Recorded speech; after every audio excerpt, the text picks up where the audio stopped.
Olá você que nos acompanha, esse é o seu jornal antijurídico especial, a Festa da Selma, para falar sobre a invasão dos bolsominions golpistas ao Congresso e ao STF.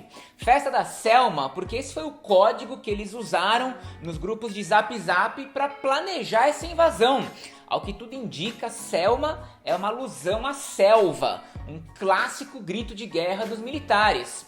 Ou pode ser que tinha uma Selma mesmo, que estava organizando tudo, vai saber, né? Esse país é verde e amarelo. Enfim, os caras destruíram tudo que tinha pela frente, quebraram obras de arte, roubaram obras de arte, vandalizaram o plenário do Supremo, o Congresso, o Palácio do Planalto, destruíram gabinetes, computadores, salões e também roubaram HDs, documentos, armas, café, leite em pó e uma bola autografada pelo Neymar. Como você pode imaginar, é muita coisa para falar sobre isso, são muitos desdobramentos e como você sabe, eu sou uma pessoa só, então não vou conseguir esgotar tudo em um episódio. Muitos assuntos vão ficar para os próximos programas, como a CPI dessa invasão, que muito provavelmente vai acontecer, o lance envolvendo a questão da anistia do Bolsonaro, o que é anistia e se isso é possível ou não, e também a visão abolicionista sobre como responsabilizar essas pessoas,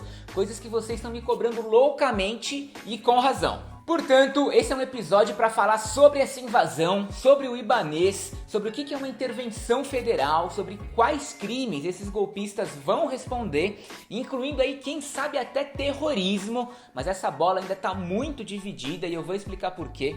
Também vou falar sobre Capitol Hill, quando esse mesmo tipo de invasão rolou lá nos Estados Unidos, como que o FBI fez para encontrar essas pessoas que participaram e o que os seus advogados de defesa alegaram. Algo que pode ser bem parecido com os argumentos de defesa dos bolsonaristas, já que é tudo tão parecido e guarda tanta relação.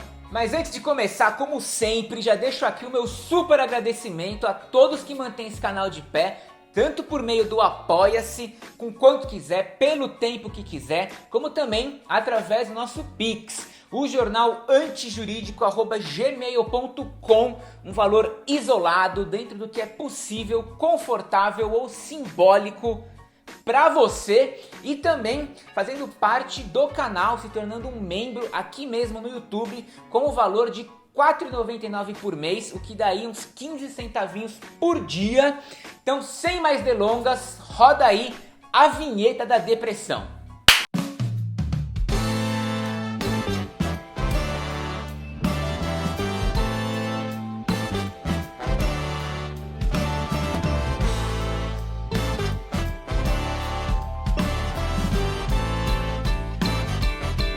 Esse país é verde e amarelo! Gente, o bagulho é louco. Até outro dia eu tava assistindo com prazer alguns vídeos de acampamentos bolsonaristas sendo abandonados pelos próprios patriotas, cansados e decepcionados. Em outros casos, acampamentos sendo desmontados pela polícia de uma forma quase que amigável mesmo, apesar do desespero e do chororô deles. Parecia que o lance deles estava perdendo a força, mas só parecia mesmo, mal sabíamos o que estava por vir. Por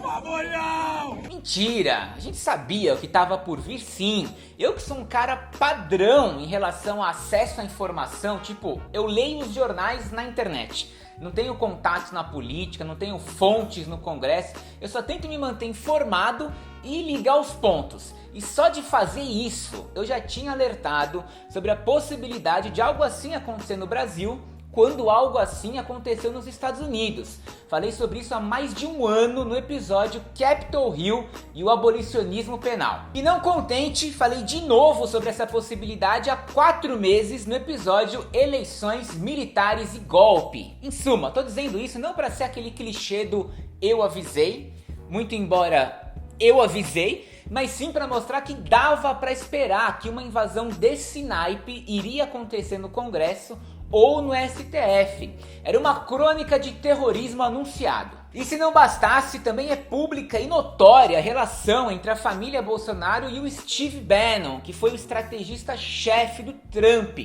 e que se encontrou várias vezes com Eduardo Bolsonaro. É muito dessa influência que surgem as teorias negacionistas eleitorais em relação às nossas urnas eletrônicas. E também, é claro, a ideia de invadir o Congresso exatamente como aconteceu lá quando Trump perdeu as eleições para o Biden.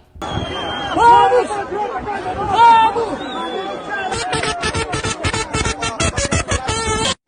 Desculpa, perdi o dente. Bora desenrolar essa história. Domingão, todo mundo tinha acabado de almoçar, aquele soninho incontrolável, tudo parecia normal, mas lá estavam eles, milhares de apoiadores do Bolsonaro que chegaram em Brasília em uma porrada de ônibus e estavam se concentrando na frente do quartel-general do Exército, onde há semanas eles construíram um super acampamento.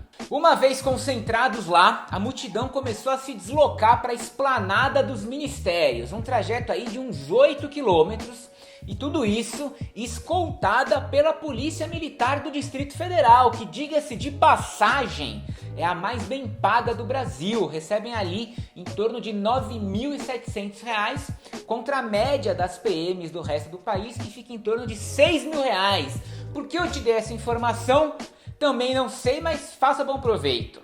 Uma vez na esplanada, os bolsominions seguiram em direção ao Congresso, ao Palácio do Planalto e ao STF, rompendo com facilidade todos os bloqueios policiais que tinham sido mobilizados com um efetivo claramente insuficiente para impedir o avanço daquela multidão. Na verdade, o trabalho da Polícia Militar naquele domingo foi um mix de escolta, com apoio moral e confraternização.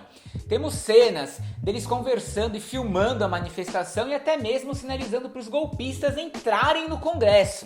Isso era umas 2 da tarde. Daí, entre 3 e 4 da tarde, Congresso, Palácio do Planalto e o STF já estavam tomados e dali pra frente foi ladeira abaixo.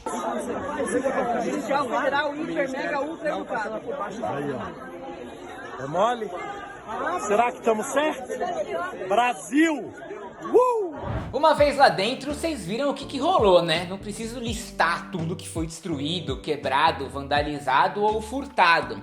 Teve desde simulação de uma pessoa cagando na mesa do Alexandre de Moraes, até pichações do Perdeu Mané, uma referência à resposta que o Barroso deu a um bolsonarista que foi encher o saco dele lá em Nova York. Depois da invasão, ele foi questionado pela imprensa se estava arrependido de ter dito isso. E ele respondeu que estava, porque alguém tinha pichado Perdeu Mané com L. Eu me arrependo mesmo que eu perdi o Mané com L ali. Isso sim é de lascar, viu? Toda essa invasão aí só foi possível de acontecer porque desde o início as autoridades subestimaram esse evento. As convocações para esse dia estavam sendo feitas abertamente no Facebook e no WhatsApp e 140 ônibus chegaram em Brasília numa talagada só.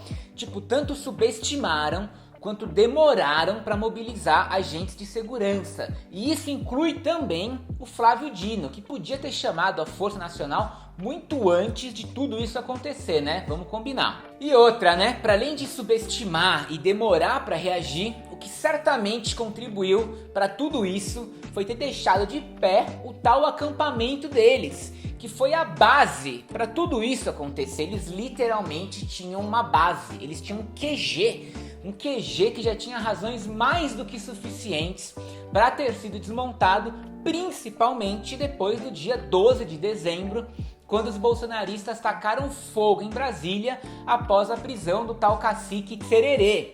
Nesse dia aí, já era para ter desmontado o acampamento deles, já era para ter desmontado desde sempre, mas não ter desmontado nesse dia era pedir para uma merda dessas acontecer de novo. Uma parada que me chama a atenção é essa temática religiosa que envolve grande parte dos manifestantes, sobretudo versões evangélicas ultraconservadoras.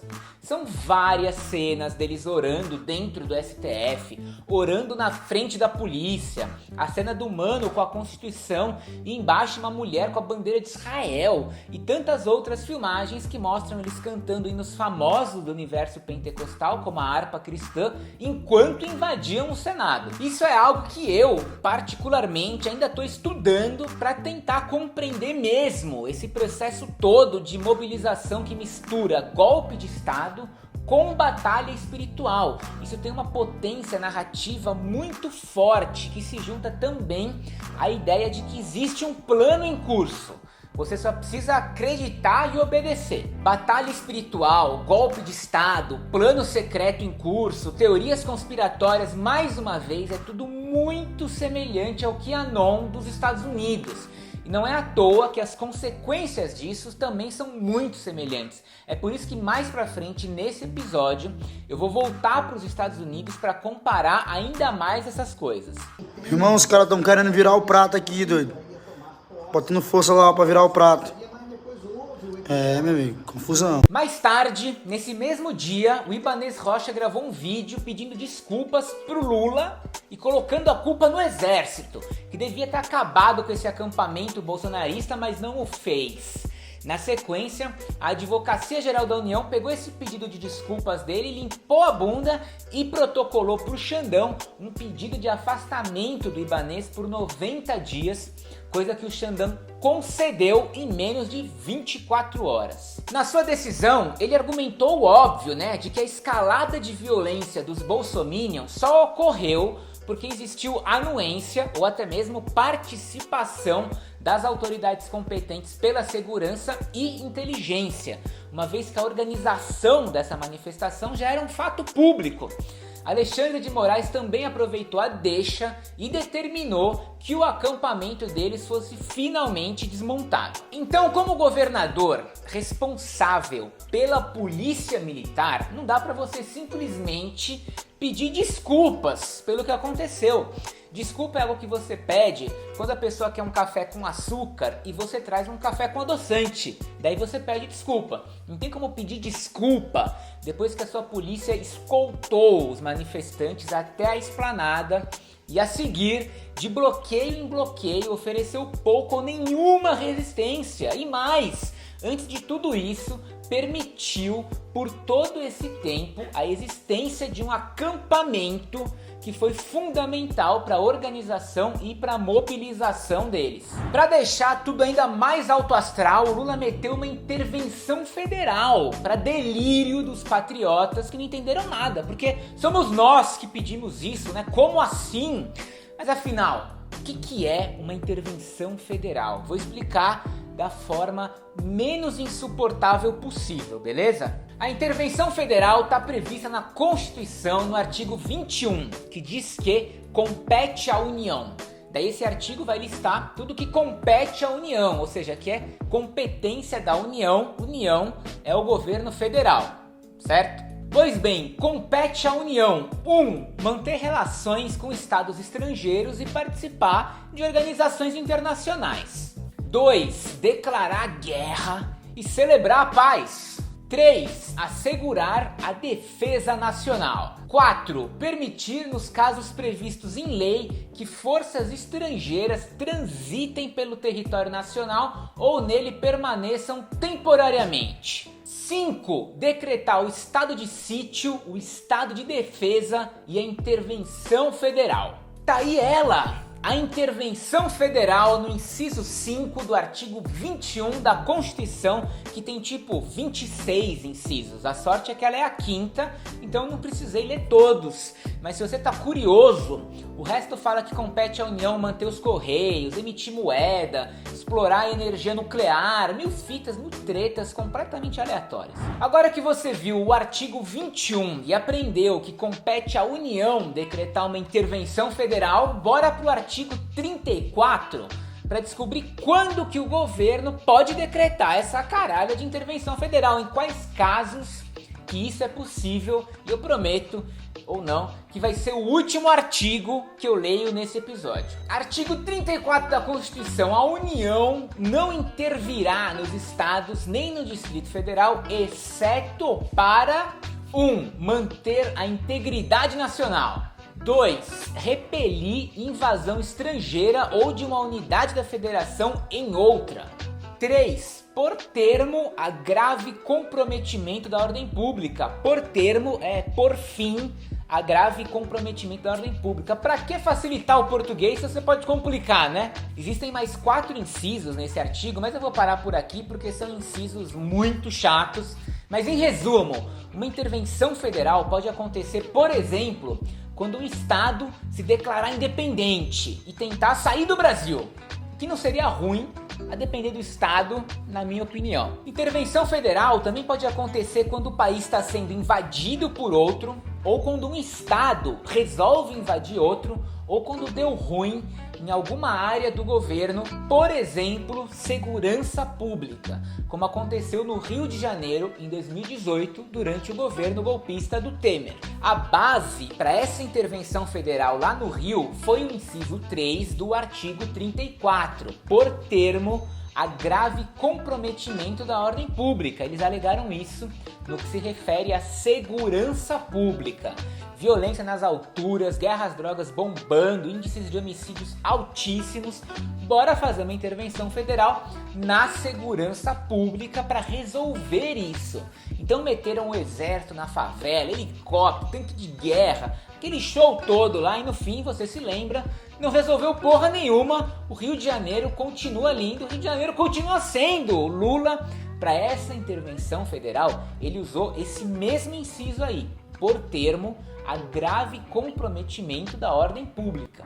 Agora, intervenção federal à parte e voltando para o dia da invasão, com a chegada dos reforços policiais, o ataque bolsonarista foi contido e uma pá de gente foi presa. Ao menos 200 pessoas, isso sem contar as mais de 1.200 que estavam no acampamento e foram levadas para um ginásio da Polícia Federal para aguardar para prestar depoimento. Foi inclusive desse ginásio que partiram as fake news de que uma senhora idosa havia falecido por falta de comida e água. Isso foi até repercutido em um discurso na Câmara dos Deputados pela Bia Kicis, que chegou a dizer que a OAB havia confirmado a morte da idosa. Tipo, mentira em cima de mentira. Não demorou para descobrirem que isso era uma fake news e o G1 chegou até a encontrar o fotógrafo dessa foto, que disse se tratar da sua sogra, que morreu ano passado por conta de um AVC. E também, por uma ironia do destino, já que esse país é verde e amarelo, desse ginásio onde está todo mundo detido, estão surgindo grandes lideranças de direitos humanos, pessoas que estão vendo como que ficar preso é ruim. O banheiro é uma merda, a comida um lixo, a família tá longe, você não tem dinheiro para advogado e era uma vez algo chamado saúde mental. Olha o estado desse banheiro aqui, ó. O estado do nosso banheiro aqui, ó, é um chiqueiro. Nem na cadeia tem esse aqui, ó. É um absurdo. A nossa primeira refeição no dia de ontem foi às 17 horas. Almoçamos às 5 horas da tarde. Isso aqui é um absurdo. É marmita de cadeia que deram pra nós aqui, que nem cachorro come aquilo lá. Direitos humanos agora, socorro! Damares, socorro Damares! Socorro Carla Zambelli, nos ajudem! Michele Bolsonaro, te mexe, mulher! Toda essa turma aí vai muito provavelmente responder por crimes contra o Estado democrático de direito, como o crime de abolição violenta do Estado de Direito e o crime de golpe de Estado. E se você achou esses nomes muito loucos, né, e quer saber mais sobre esses crimes, depois assista ao episódio aqui do canal chamado Forças Armadas Salvem o Brasil, que eu explico tudo sobre eles lá e é um episódio bem legal. Mas além desses crimes, que são os mais barra pesada, eles também vão responder pelos crimes de depredação de patrimônio cultural, dano ao patrimônio público, incitação ao crime, associação criminosa, organização criminosa, fora as coisas que foram furtadas, roubadas e jornalistas e policiais que foram agredidos. Vai ser uma ficha criminal considerável. Agora, o trabalho de investigação da polícia é também para identificar todo mundo que estava lá e que ainda não foi preso e todos aqueles que financiaram esses grupos. Duas coisas que vão acontecer rapidinho, porque muita gente ali vai abrir o bico. Pode ter certeza, já que eles estão vendo que depois que você vai preso, a parada perde um pouco a graça, né? E também porque as pessoas estão empenhadas em identificar quem estava lá, como a página do Instagram Contra Golpe Brasil, que foi criada só com esse propósito e que da última vez que eu dei uma bisoiada já tinha mais de 1 milhão de seguidores. Agora vamos para uma pergunta que não quer calar. Terrorismo, isso foi terrorismo? Essas pessoas, elas são terroristas. E é aqui que eu disse que a bola está dividida entre os ditos juristas, né? O Alexandre de Moraes, por exemplo, já deu a entender que foi terrorismo sim. Na decisão dele que afastou o Ibanez e também em um tweet dele, ele se refere à invasão como atos terroristas. Também se referiram como atos terroristas o Lula, o Arthur Lira e a Rosa Weber. Então vamos ver o que é terrorismo lá na lei antiterrorismo que foi aprovada em 2016 durante o governo da Dilma, em razão das Olimpíadas. O objetivo era justamente ter uma previsão legal para punir possíveis atos terroristas durante os jogos. A lei antiterrorismo traz a definição de terrorismo logo no seu segundo artigo. Terrorismo consiste na prática de atos cometidos por razões de xenofobia, discriminação ou preconceito de raça, cor, etnia e religião, quando cometidos com a finalidade de provocar terror social ou generalizado, expondo a perigo pessoa, patrimônio, a paz pública ou a incolumidade pública, que é essencialmente a mesma coisa que paz pública, só que usando uma palavra difícil para te impressionar. Quando a lei antiterrorismo surgiu, ela foi super apoiada pela direita e super criticada pela esquerda.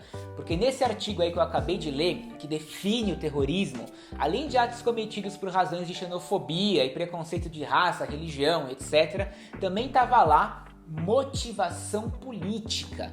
Por essa razão que movimentos sociais lutaram muito para que isso, motivação política, fosse removido da lei, porque estava na cara que iam enquadrar MST e MTST como terroristas. E sim, é isso mesmo que você está pensando, foi uma mobilização da esquerda 8 anos atrás que hoje salvou os bolsominions do crime de terrorismo. Você sacou que o terrorismo no Brasil ele está restringido a fins específicos.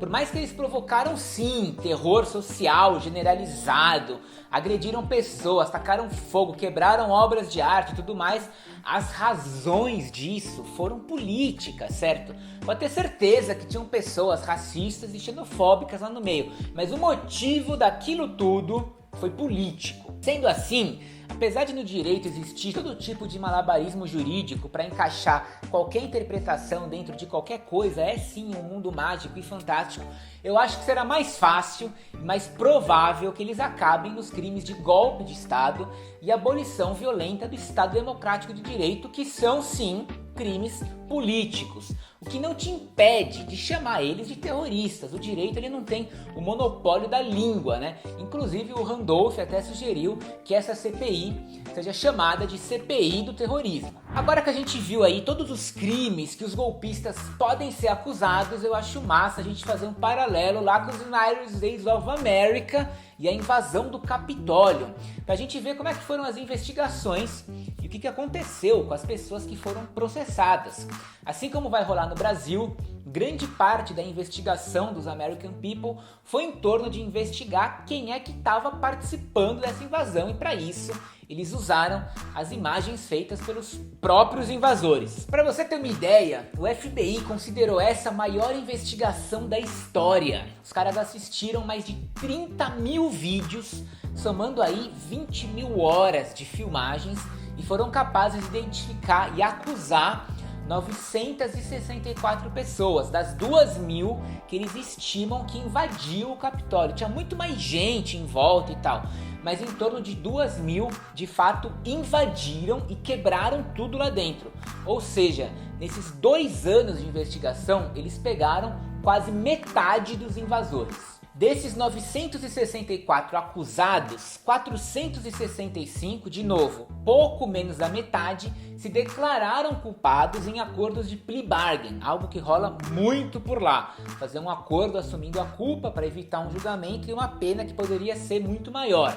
Um desses é o famoso Kianon Xamã, que estava vestido meio que como um viking e tal. Você deve se lembrar dele, foi tipo o cara mais fácil de ser identificado, né? Ele foi um dos que fez acordo com a promotoria, assumiu culpa dos seus crimes e pegou 3 anos e 5 meses de prisão. E agora uma parada que muito me interessa, o que alegaram os advogados de defesa desses caras que foram processados lá nos United States? Porque isso, quem sabe, deu o tom do que a gente pode esperar da defesa dos golpistas brasileiros. Já te adianto que a defesa deles é tão bizarra quanto eles próprios. Lá nos States, os argumentos que eles usaram foram vários, desde ignorância, no sentido de que, como os policiais não impediram deles entrarem no Congresso, eles acharam que eles podiam entrar nos gabinetes, no plenário, nos escritórios, tudo público, é tudo nosso. Outro argumento central dos advogados de defesa, e eu acho que esse foi o melhor argumento deles, foi focar na natureza singular do evento, afirmando aquela clássica: nunca confunda o homem com o momento. Então seus clientes, eles não são aquilo que mostram as imagens. Eles foram pegos pelo espírito da invasão, eles nem estavam raciocinando sobre o que estava acontecendo, o que eles estavam fazendo. Ou seja, foi uma loucura coletiva e a responsabilidade pela destruição, ela está tão espalhada que na realidade ela não existe. Além disso, muitos advogados de defesa também usaram o argumento da crise de meia-idade, acredite se quiser, e também o argumento da insanidade. O advogado do QAnon Xamã, por exemplo, chegou a classificar o seu cliente em uma coletiva de imprensa como um puta de um retardado. Palavras dele, do seu advogado. Fora isso, ainda alegaram questões envolvendo desemprego, fake news e o estresse por causa da pandemia. Em resumo, o que não faltou foi criatividade e cara de pau para defender essa turma. Não é à toa que tanta gente já topou de cara fazer logo um acordo do que ir pro julgamento e a sua melhor defesa se alegar que você tentou um golpe de estado porque estava passando por uma crise de meia-idade. É isso aí, meu povo. Eu vou encerrando esse programa por aqui para não ficar gigante, até porque ainda falta muita coisa para falar. Mas o que marca o fim desse capítulo, da invasão, só pra gente encerrar esse episódio, essa história toda, foi a caminhadinha do Lula ali em solidariedade ao STFodas, com uma parada de autoridades, ministros, governadores e parlamentares. Agora, como adiantei na introdução, provavelmente os próximos episódios aqui do Jornal Antijurídico vão ser para desenvolver essa história. Falar mais sobre a anistia, sobre a CPI do terrorismo, sobre a prisão do Anderson Torres, sobre abolicionismo, sobre o que vai acontecer com essas pessoas que foram presas e se serão só elas mesmo, a linha de frente do golpismo, ou se o alto escalão de políticos, militares, policiais e empresários que financiaram esse ataque também vão rodar junto. Então é isso aí, ladies and gentlemen. Antes de me despedir, como sempre, fica aqui meu agradecimento para você que assistiu esse episódio e também o meu convite para você manter esse canal de pé, tanto por meio do nosso Apoia-se, com quanto quiser, pelo tempo que quiser, como também através do nosso Pix, jornalantijurídico@gmail.com, um valor isolado dentro do que seja confortável, possível ou simbólico para você. E também agradecer a todo mundo que está se tornando membro do canal aqui no YouTube com o valor de R$ 4,99 por mês, o que daí uns 15 centavos por dia. E também dinheiro não é tudo na vida, então muito obrigado a todo mundo que comenta, que compartilha, que deixa seu like, que se inscreve no canal, que manda pros amigos. E até semana que vem o quê? Valeu, falou!